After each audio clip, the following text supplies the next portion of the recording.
When seen through the lens of North Korean propaganda, he looks like the happy winner of a best job in the world contest.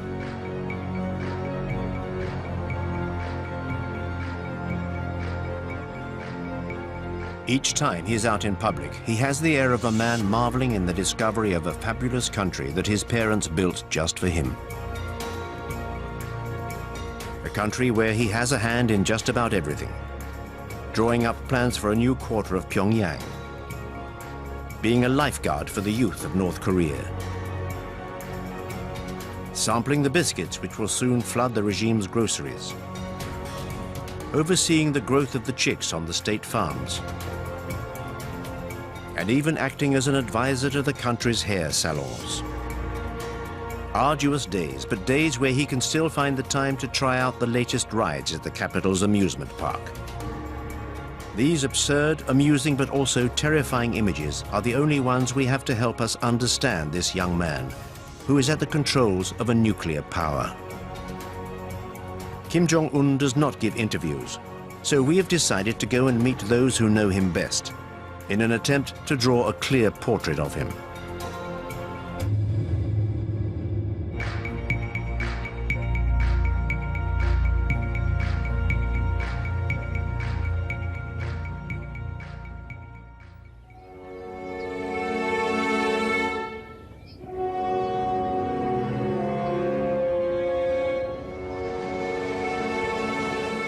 Our journey begins in the heart of the Swiss Alps, in Bern, the capital of the Swiss Confederation. This is the home of one of the biggest North Korean communities abroad. It's a discreet community, whose activities have nonetheless attracted the attention of a member of a consortium of investigative journalists.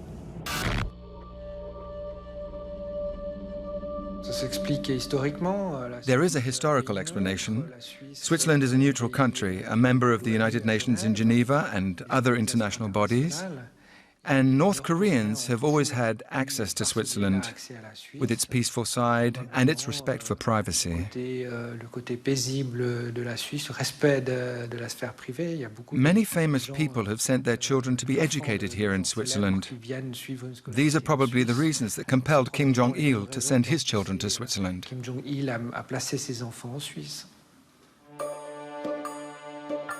A study of Swiss administrative documents reveals the existence of a Mr. Pak, for whom in 1992 the North Korean embassy in Switzerland requested a visa and a posting to Bern. The visa request bore the names of 3 children, Chol, Hun, and Mi Young. The names were only slightly altered and the birthdays were identical. Mr. Pak's children were in fact those of the North Korean dictator Kim Jong-il. We knew the children were here, we knew their real identities, but it was not a problem for the Swiss authorities. It was even seen as a boon. Why? To maintain links with the country, which had already cut itself off from the rest of the world.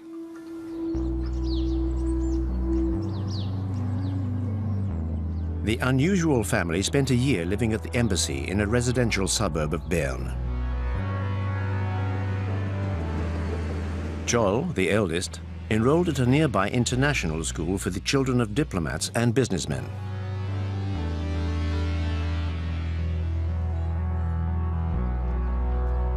His brother, Hun, joined a state school in the town. He spoke German with his classmates. After a few difficult months, he was said to be a rowdy loner, but he finally made a handful of Swiss friends and settled into school life.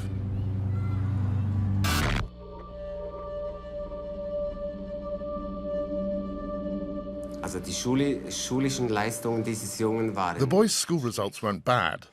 They were sometimes mediocre, sometimes all right. And he was very much into sports. And he was particularly interested in basketball. He was very keen and quite good at it.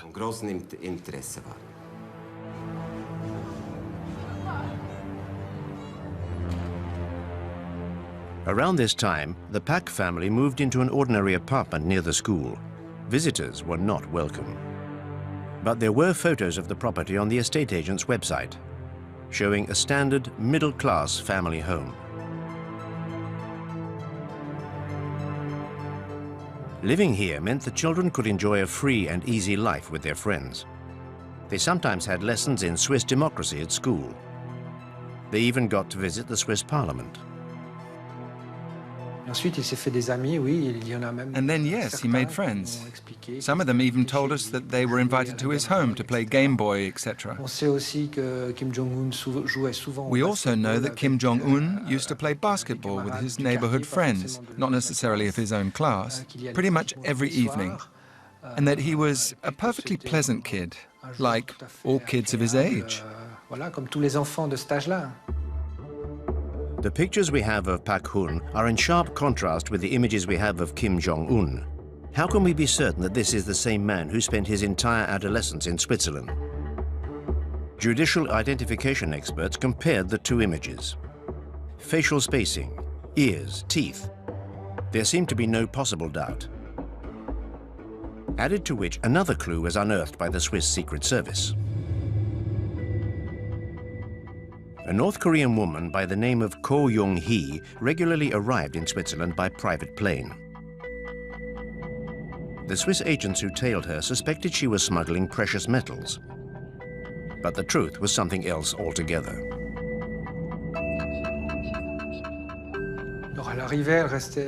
So she would arrive and usually stay 2, 3, or 4 months, and she would stay at the house too. But she would also go off on regular shopping trips in the great capitals of Europe.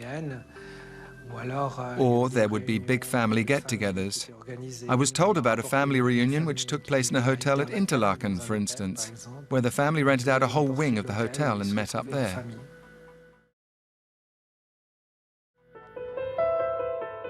During the 90s, Kim Jong-il's private life was a state secret. Nobody knew about his 3 mistresses and 4 children. And when his health started to deteriorate, North Korea's neighbors were worried about who would succeed him and what might happen if Kim Jong-il were to disappear suddenly. But within the Kim family's secretive bosom, the decision had long since been made. The eldest son, Kim Jong-nam, would have seemed to be the natural successor in the Confucian tradition, just as Kim Jong-il had inherited power from his father. But Kim Jong-nam had committed several gaffes, among them an embarrassing arrest in Tokyo with a fake passport. He had wanted to visit Disneyland with his family.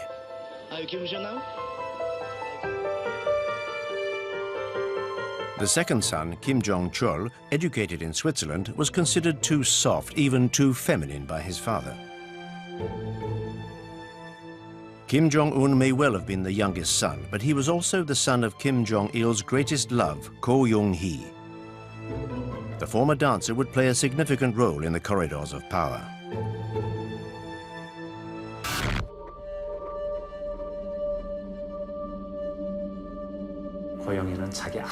Ko Young-hee played an important part in ensuring that her son took over the reins of power. Kim Jong-nam, the eldest son, already had an important role in the country's hierarchy, with an elevated position at the General Bureau of Data Processing, where he specialized in communication networks. But since Kim Jong-un took control, Kim Jong-nam has found himself in an awkward position. He can no longer return to North Korea.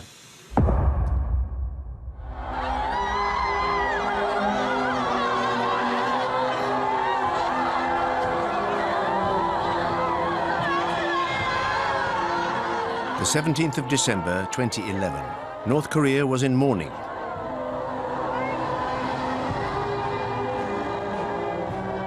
Kim Jong-il, the shining sun of the 21st century, had died just a few days before. It was time for the propaganda machine to set up the funeral scene. The funeral would also be the confirmation of the youngest son's accession, which had been confirmed to North Korea and the rest of the world a year earlier.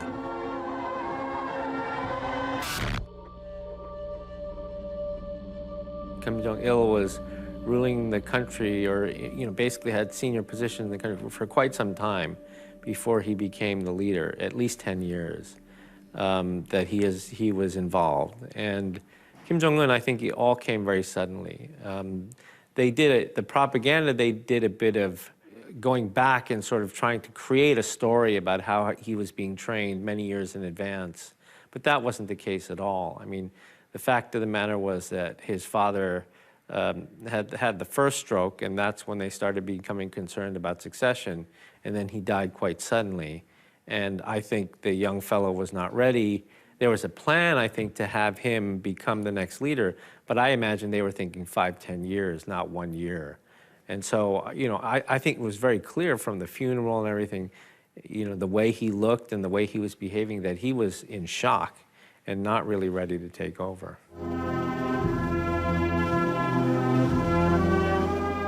Kim Jong-un's problems had already begun.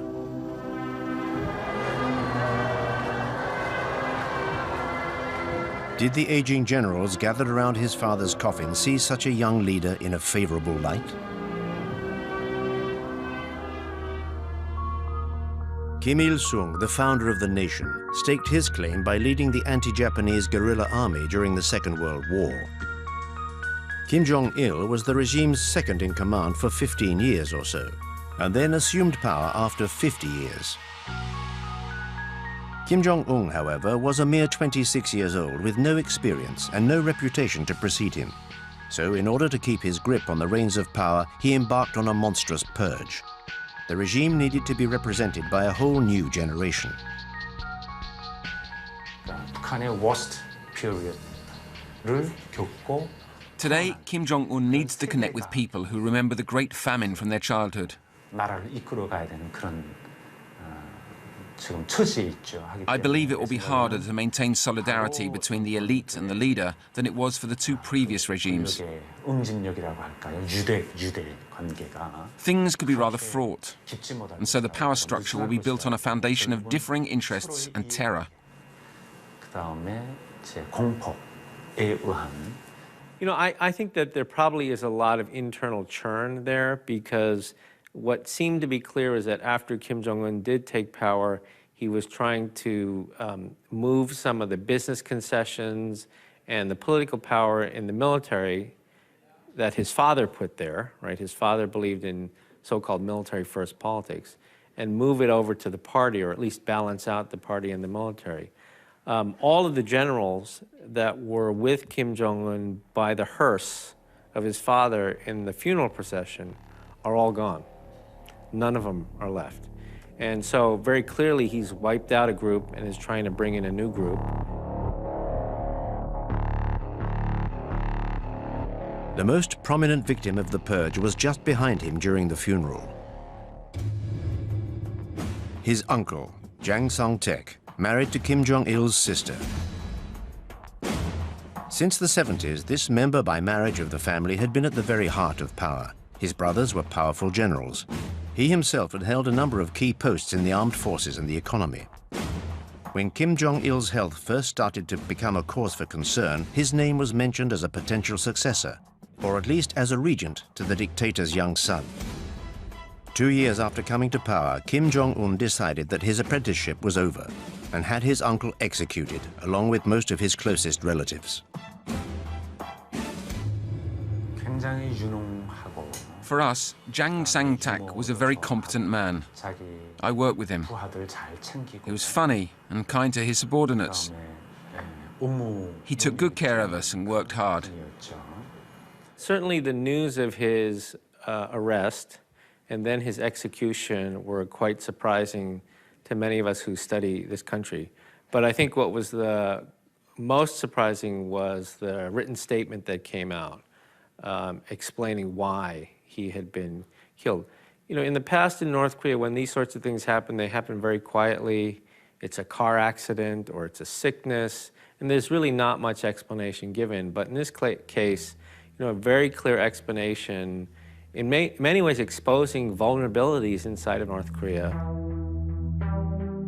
The charge sheet accused Jang Sang-taek of wanting to overthrow the regime. This was a tacit admission of a struggle at the heart of the power structure. He was also accused of being an unfaithful husband and a corrupt communist. And rumors of his fondness for young girls were confirmed by the official press.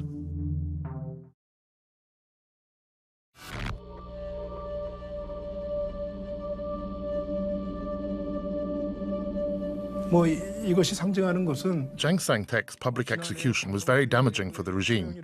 North Korea is a deeply Confucianist country where respect for one's elders, especially relatives, is ingrained. Murdering his own uncle was more likely to harm the people's loyalty to Kim Jong-un than consolidate his power. I think that the members of the elite who lose respect for their leader could also turn away from him.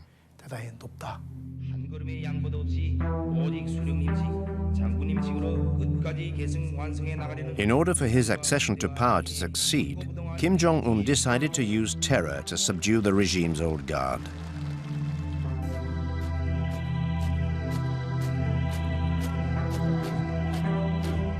He then concentrated all the key posts and surrounded himself with those loyal to him.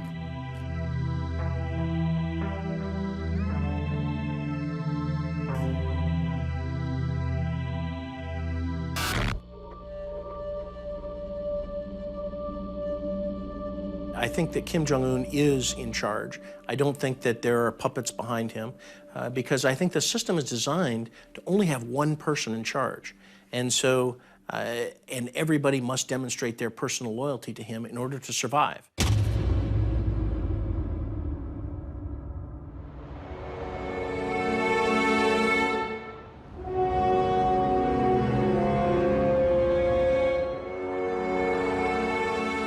"20 million Koreans live in the city of Seoul, the capital of South Korea. 20 million people more obsessed with their own success than with Kim Jong-un. However, closer scrutiny reveals that the whole city is ready for war. The military's control over the city makes it an impregnable citadel. A vast underground network was conceived as a shelter from any attack by the North.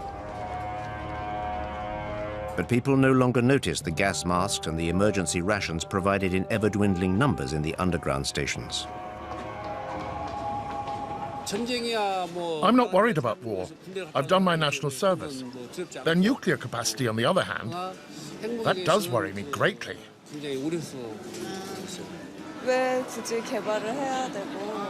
I don't understand why he wants to develop nuclear weapons. To blackmail us? To threaten us? To get something out of us? Or just for his own personal glory?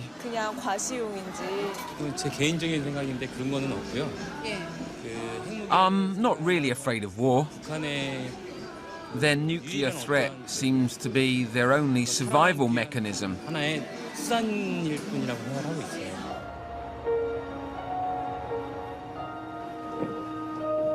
The North Korean border is only 30 kilometers away. It's an impassable demilitarized zone 2 kilometers across with hundreds of thousands of soldiers either side of it. Seoul is well within range of cannon fire. The soldiers in the south can see villages in the north. Unlike his father, Kim Jong-un personally inspects the advanced posts, which are the greatest threat to Seoul.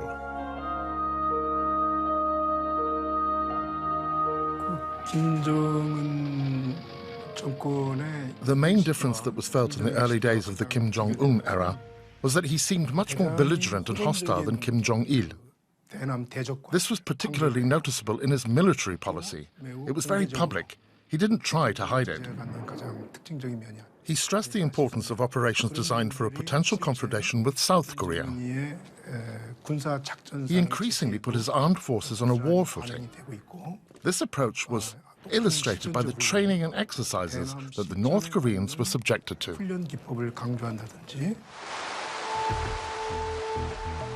Kim Jong-un made his first North Korean propaganda appearance a year before his father's death. He was made a 4-star general, signifying his arrival at the heart of power. In North Korea, power means first and foremost the army. I believe that he attended, for a period of time, perhaps maybe 6 months, one of the military academies. They have given him some titles, and of course, he, you know, the way that they're creating the myth is that he planned the Chonin sinking and the shelling of YPDO. So I don't believe he has any credible military experience, but I think that they are trying to create that myth.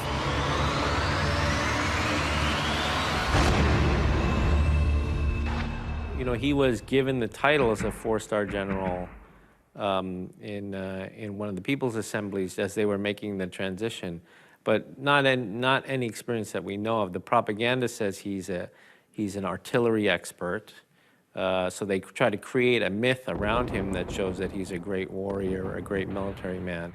And I'm sure for the military in North Korea, you know, they probably don't like that, you know, that this young fellow with no experience all of a sudden gets 4 stars and is considered one of the top military brass in the country, even though he has no experience.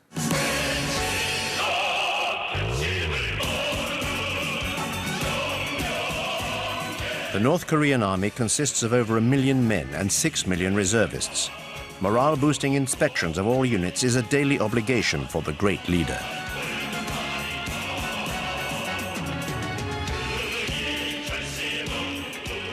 But the army's thousands of tanks and hundreds of aircraft, inherited from Soviet-era Moscow, are all but obsolete.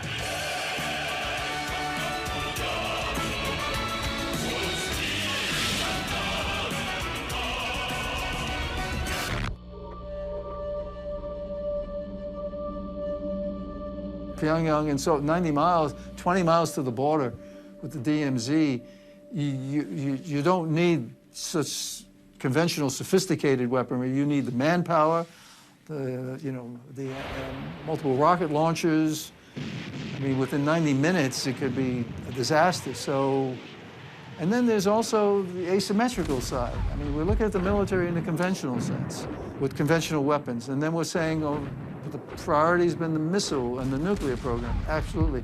There's also asymmetrical warfare, looking at other capabilities, like cyber capabilities and what have you. And elements of weapons of mass destruction. It's not only nuclear, but you've got biological programs, you've got chemical programs. So I think this is a government that has invested heavily in their military, but it doesn't always come across in their conventional military capabilities. It's a myriad of capabilities. And some of them are very potent.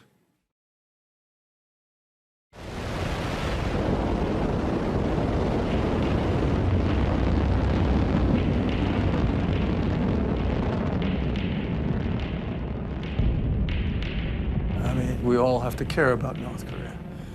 Let's be practical. North Korea has nuclear weapons. It's the 9th nuclear weapon state. The assessment is from 6 to 12, maybe even more nuclear weapons, right? And they're developing their programs. They have a uranium enrichment program to build nuclear weapons. They have missile systems. They have the Scud, they have the Nodongs, they have the Taepodong. They're building the KN-08, which is an intercontinental ballistic missile, which is a mobile missile, solid fuel, so it's great capabilities. So North Korea is persisting with their nuclear program, their missile program, and the prospects of proliferating some of that, selling some of that material.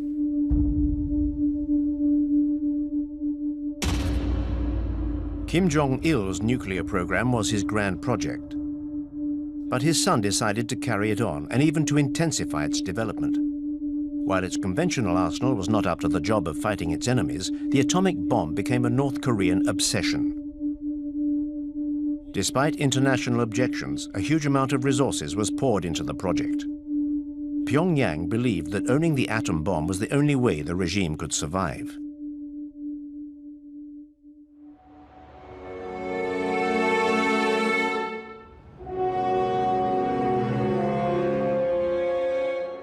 It is the only deterrent to its great enemy, the USA, with whom it was at war during the 1950s. Washington perfectly well understands the relationship between the superpower and the small Asian country. The memorial to the Korean War is just a few blocks away from the White House. Since the 1953 ceasefire, the American government has kept a close eye on the Korean crisis. 30,000 soldiers are still stationed on the south side of the demilitarized zone. Crises and crisis management scenarios are constantly being re-evaluated. This show of strength is seen by Pyongyang as a direct threat to its survival.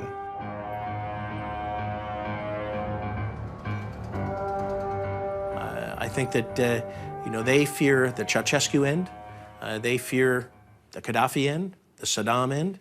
All those those leaders who have lost because they didn't have nuclear weapons, they made agreements with the United States, or their people rebelled, in Ceausescu's case, they don't want to end up in those cases.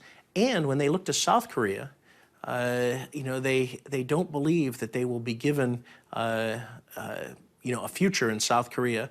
And clearly a democratic South who would try and send to jail their own presidents, you know, they can only imagine what they...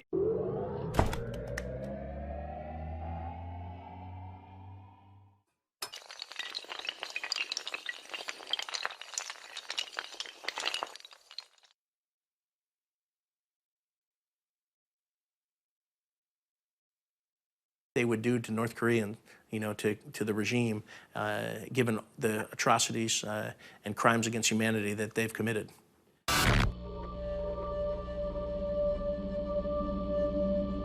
North Korea's goal is to, if you will, to place North Korea in a situation so that no one in the rest of the world would dare attack North Korea. Having said that, while the media today has tremendous focus on this question, can North Korean missiles reach Alaska or California or wherever, in reality, North Korea today has the capability of transferring weapons of mass destruction anywhere in the world through its trading companies, their affiliates, and a very sophisticated shipping network. So North Korea already has the ability worldwide to deliver WMD anywhere. North Korea is already a nuclear threat. But it has also been developing some of the world's most powerful cyber warfare units.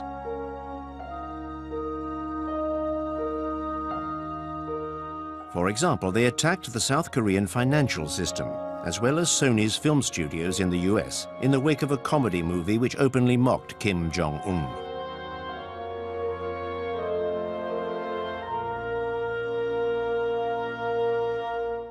You know, many of us who have negotiated with North Korea, and I'm certainly one of them, I have great respect for their capabilities. But those who have not spent much time in North Korea or dealing with the North Koreans, they say, you look, this is a country that can't feed its people. If you have malnourishment going on and so forth, and you have this economic development, which is minimal, if anything. I mean, the public distribution system doesn't work. You compare North Korea to South Korea, I mean, there's no comparison. I mean, South Korea is a modern country that has a significant GDP and per capita income is high. And North Korea, since the 60s, has just gone down and down, having been at a high level at one point and going down and down. So they've not done that in that way. But they have. But we should never underestimate their capabilities. When they put their mind to it, they're very effective. When they put their mind to a nuclear program, they're very good. Many people said they could never have a uranium enrichment program with spinning centrifuges. That's sophistication. Of course they could. Missile delivery systems, of course they could. You mentioned cyber. I'm of the school, yes. If they put their mind to it, they don't need an internet system per se. They need people who are focusing on cyber technologies, the tools necessary and how you do that and so forth. And they're very good when they put their mind to it. So I have high respect for the North Koreans when they focus their attention and put the resources behind it on capabilities, building capabilities.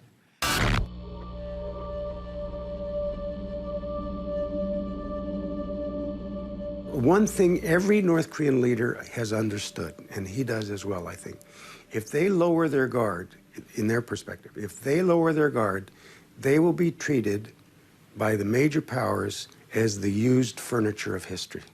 They'll simply be discarded, walked over, ignored.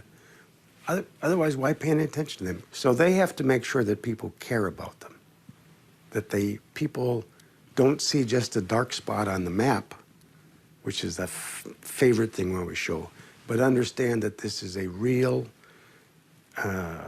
operating, not failing country with 24 million people that are somehow going to continue to exist and become more vibrant in Northeast Asia. That's a big, that's a tall order to fill, and who knows if he'll be able to achieve it.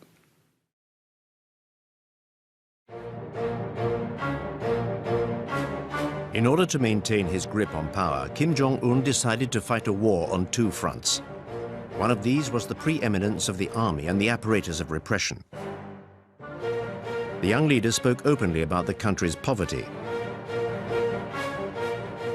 He claimed he would not be able to sleep until his people had an adequate standard of living. From his youngest days, Kim Jong-un spent a long time with his father's Japanese chef, who became his close companion.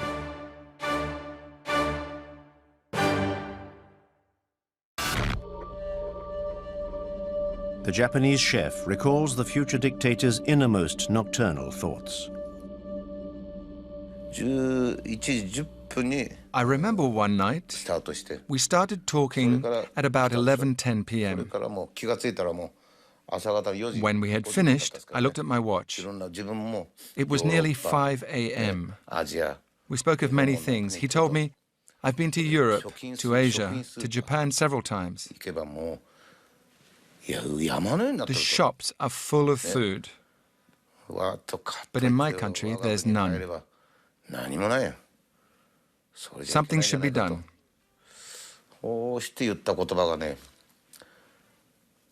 Then he said, I think we should follow the example of China's policy.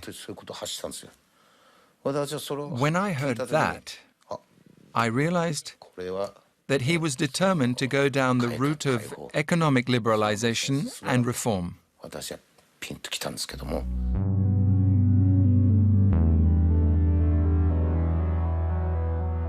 Every day, propaganda portrays Kim Jong-un as the great orchestrator of the renaissance of North Korea's agriculture and economy.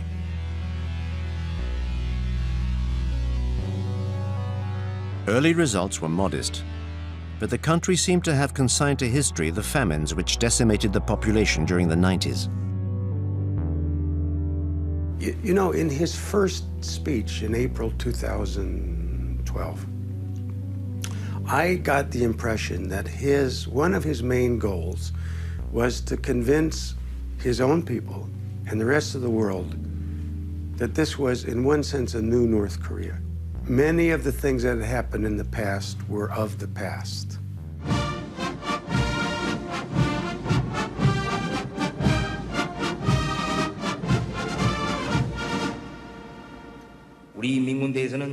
Our People's Army must be the embodiment of our great general's slogan, help the people. The People's Army's soldiers and officers do more for the people than they would do for their own families. Our people are the finest people in the world. They have faithfully supported the party in face of great challenges. They should never have to tighten their belts again. They should be able to benefit fully from the riches of socialism. That is our party's firmest resolution.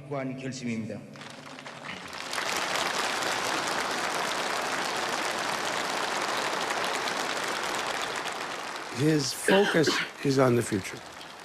Now, he's going to be able to build the North Korea he's hoping for. And it looks to be something obviously more prosperous, able to stand up better against South Korea, even though they'll never catch up to South Korea, and to have a military strong enough so that they have to be taken seriously.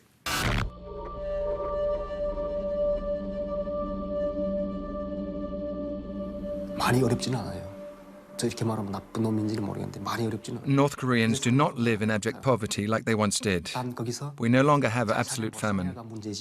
We now live relatively well. There's just a gap between rich and poor. But there is no longer extreme penury.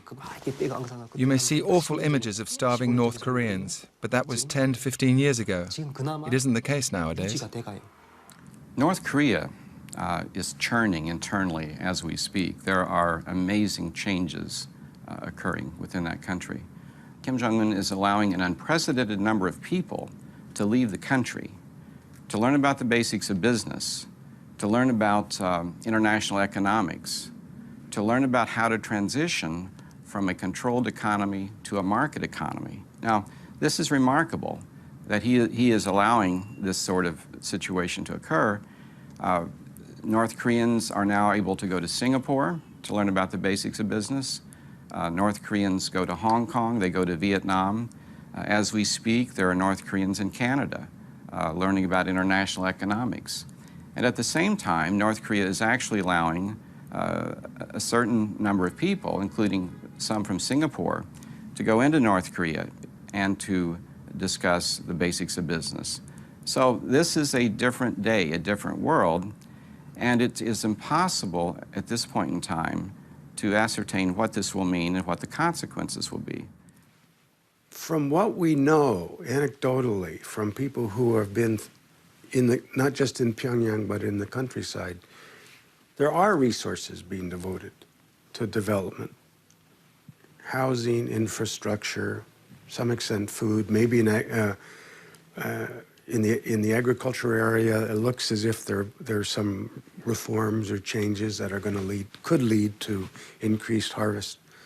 None of these things at this point are real big, and anybody in North Korea who's implementing them probably is a little bit worried that they might get reversed, because it's not yet clear that they've been completely and totally endorsed from the top. But there's a cumulative effect.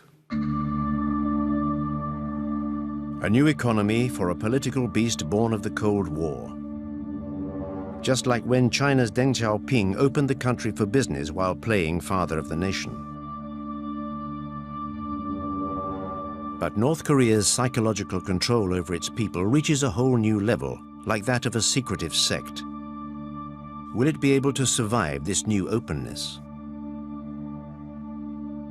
I think in general, because they have no problem with getting cash, right, through small projects like Kumgang Mountain or the North-South Joint Industrial Complex, but something that really opens the country up to free market forces, that allows for free and open exchange. These are all things that may make them richer, but it is seen as a threat to political control. And that's what we've seen throughout Asia. You know, if the economies start to grow, you get middle-class incomes, they start demanding more political freedoms. You know, this is what we saw in Taiwan. It's what we saw in South Korea. We've seen this throughout history in Asia, and I think they're very threatened by that. So they're not willing to take the big steps in terms of economic reform, even though this young fellow spent some time in Switzerland, right, was educated in the West. You know, I think for exactly that reason, he understands the threats that come with trying to open up too much.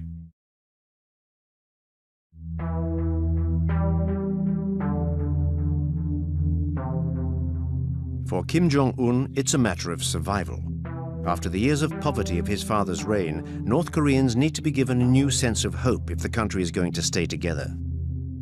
His cheerful appearances and chubby frame contribute to the resurrection of the image of Kim Il-sung, who he has come to resemble physically. In North Korea, even the smallest child in the street loves Kim Il-sung. He was the great leader. During his time, people ate well and were not poor. It was from the reign of Kim Jong-il that the country experienced the worst poverty. So Kim Jong-un is trying to show that he is not like his father, but like his grandfather, whom everybody loves. And that's why he tries to be like his grandfather now.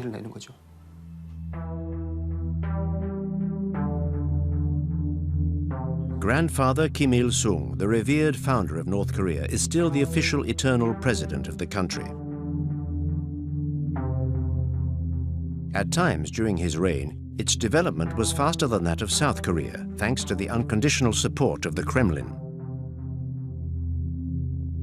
But when the Soviet bloc fell, Pyongyang had to change its tune. Its economy fell apart, and under Kim Jong-il's rule, the country endured the Great Famine.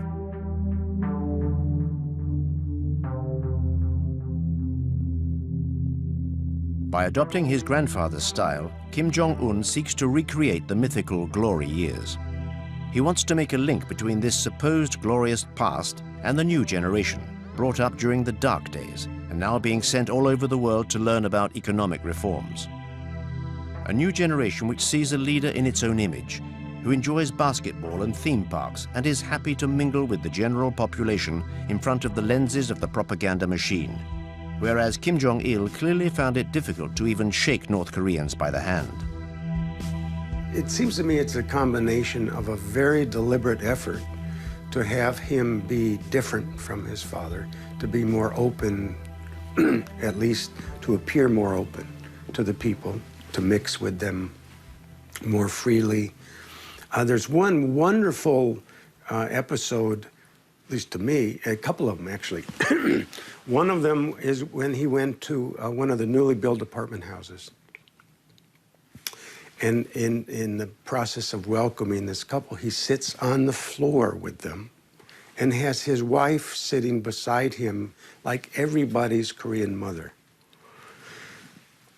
You just can't imagine Kim Jong-il ever doing anything like that. You might imagine Kim Il-sung doing it.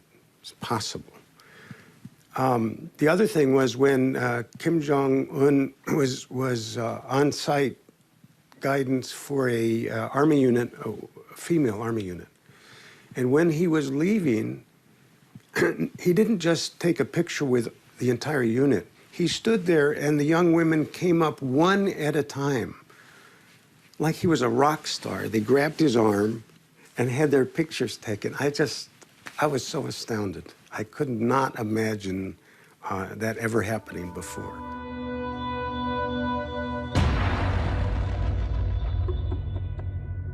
Something that seemed equally unimaginable was to hear Kim Jong-il's voice.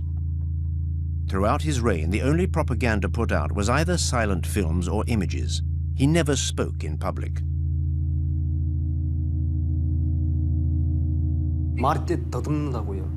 Kim Jong-il couldn't speak. He had a stutter. So he couldn't speak in public. I only ever heard his voice through a door when he was having a meeting with his chiefs of staff. He stammered. He struggled with language.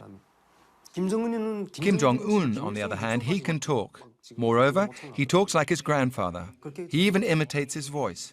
So in the beginning, it was even said that Kim Il-sung had been resurrected. It had become like an actor's job to recreate his image.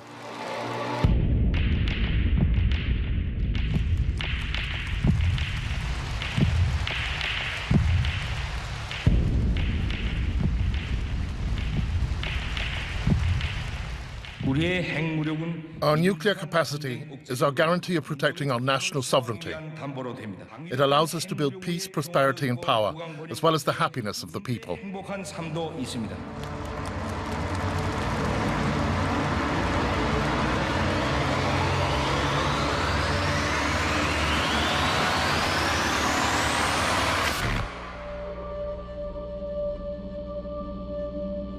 세대가 좀 달라 보입니다. 김정일과 There is a generational difference, for one thing.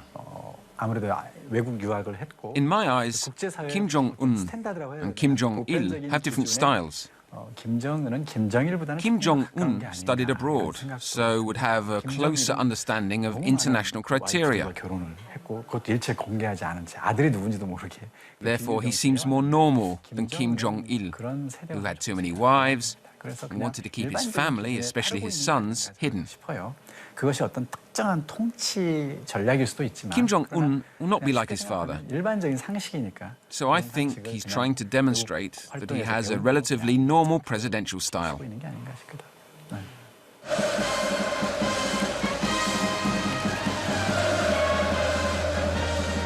But how can one follow a normal path when one comes from a family with such history? Kim Jong-un seems to have chosen to allow a degree of transparency where his family is concerned. Since the beginning of his reign, he has shown off his wife. She accompanies him on his many excursions. Immaculately turned out, she occasionally treats herself to luxury toiletry items. North Korea has for the first time its own First Lady. Always smiling, she is a symbol of modernity and diversity. Kim Jong-il, for his part, had a great many secret mistresses, most of them selected from among the ranks of the regime's official artistic community. This troupe was conceived essentially as a harem for the dear leaders. Kim Jong-un's mother, like his wife, issued from these ranks. It was at the end of his adolescence that Kim Jong-un could begin to make his choice.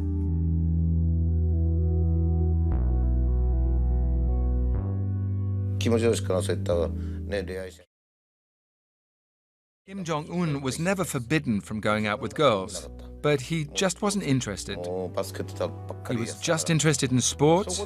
He was always playing basketball. But one day, I felt relieved. That day, amongst the pleasure brigade, there was a buxom young lady. Kim Jong-un called me over and said, "Fujimoto, look at those puppies."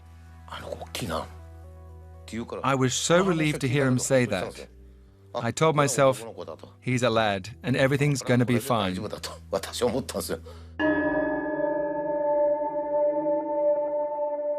There is one other woman to whom the regime is giving an increasingly significant profile. She was seen behind Kim Jong-un during his father's funeral, although the propagandists never named this young woman in mourning. She's the dictator's younger sister, Kim Yo-jong.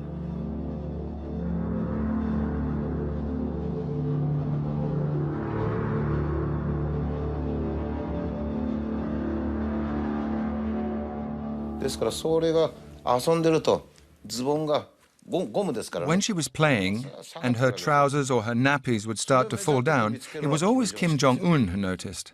"Watch out," he would say, and he would pull them up. He was so fond of her, and he's still fond of her today.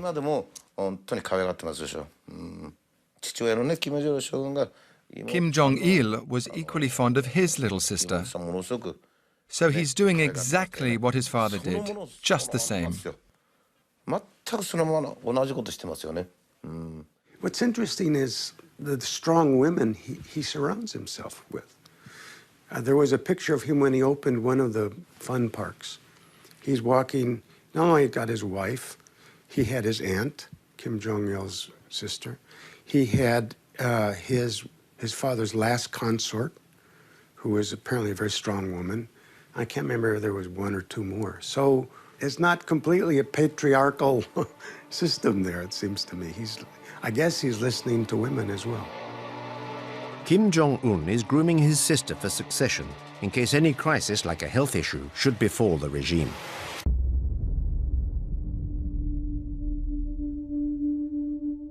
In late 2014, the dictator disappeared for a few months because of a surgical procedure on his ankle. Even then, his transparency in the official media was astonishing, portraying a limping convalescent.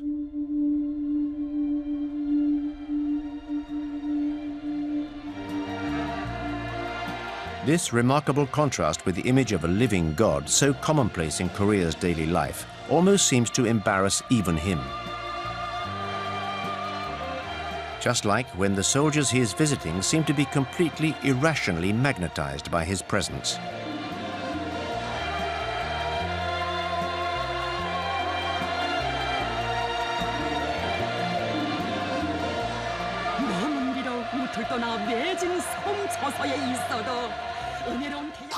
There's nothing special about these pictures. It's perfectly normal. Here in North Korea, Kim Jong-un is like Jesus. If you were a Christian and you were to see Jesus aboard a boat by the river, wouldn't you try to follow him? This is no different.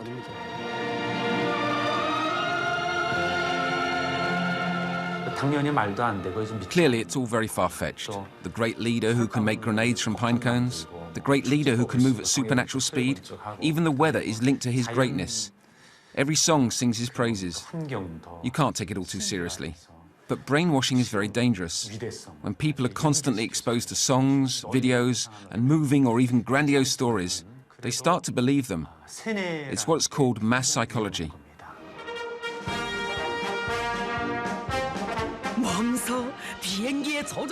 This allows North Korean television to present the dictator as an instructor for airline pilots.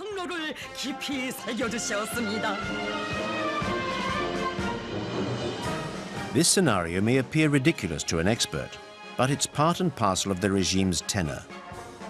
One question springs to mind when watching these images. To what extent does the main actor believe in the play? And to what extent has this fever-pitch propaganda influenced Kim Jong-un's persona? You see humanity in the man smiling and reaching out to the people and engaging. And then you say, my God, how could you do that to your own people? How could you have been so brutal to your own uncle? How does that come together? But this is what we're looking at. We're seeing a leader who is, and that's why people say he has not been that rational an actor. On one hand, you see the humanity in the man, the charisma. And the other hand, you see the brutality. And you're saying, what do we have here?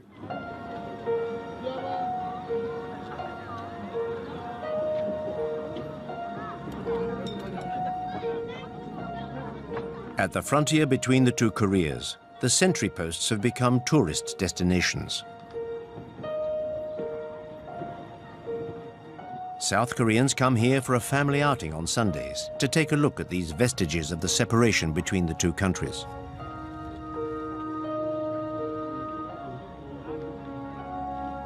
I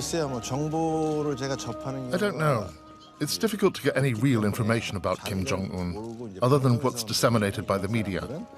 But when I see that, I get the feeling that he won't remain in power for long. Even Germany reunified, and Korea is only a tiny little country, yet we remain separated. For Korea to be powerful and prosperous, I believe it needs to be reunified. Kim Jong-un, his demeanor worries me.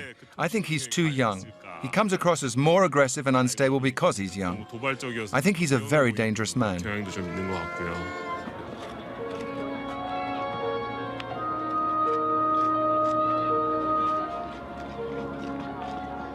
I would say stake my 34 years in the military on the South Korean military would defeat North Korea. But it will be bloody, it will be tragic. South Korea will suffer tremendous destruction, and as I started out saying, the entire world will be impacted, at least economically, if there is a war.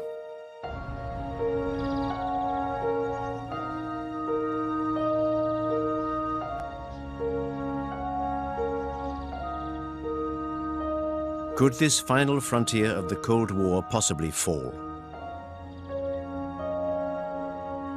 For many Koreans, the question is now irrelevant. Personal and family connections have all but vanished after 60 years of separation. 60 years of watching the Kim family show in Pyongyang. A soap opera which holds the keys to the future of the Korean Peninsula.